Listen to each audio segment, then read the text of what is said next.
இந்த ஹைனாஸை பார்ப்பதற்கு மற்ற பிராணிகளை விட வித்தியாசமாகவும் பயங்கரமாகவும் இருக்கும். உலகம் முழுவதும் மொத்தம் 4 வகையான கழுதை புலிகள் இருக்கின்றன.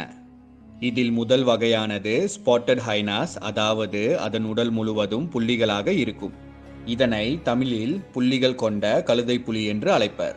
கழுதை புலிகள் இனங்களில் இதுவே மிகப்பெரியதாக கருதப்படுகிறது. மேலும் இந்த ஸ்பாட்டட் ஹைனாஸ் ஆப்பிரிக்கா பகுதியை சேர்ந்ததாகும். இரண்டாவது வகையான கழுதை புலி ஸ்ட்ரைப் ஹைனாஸ் என்று அழைக்கப்படுகிறது. அதாவது இதன் உடல் முழுவதும் வரிகளாக இருக்கும். வரிகள் இருப்பதால் இது வரிகள் கொண்ட கழுதை புலி என தமிழில் அழைக்கப்படுகிறது. மூன்றாவது வகையான கழுதை புலியை கிரே ஹைனாஸ் என்று அழைப்பர். இதன் உடலில் பொதுவாக வரிகளோ புள்ளிகளோ இருக்காது. உடல் முழுவதும் சாம்பல் நிறத்தில் இருக்கும். இதனால்தான் இந்த வகை ஹைனாஸ் கிரே ஹைனாஸ் என்று அழைக்கப்படுகிறது.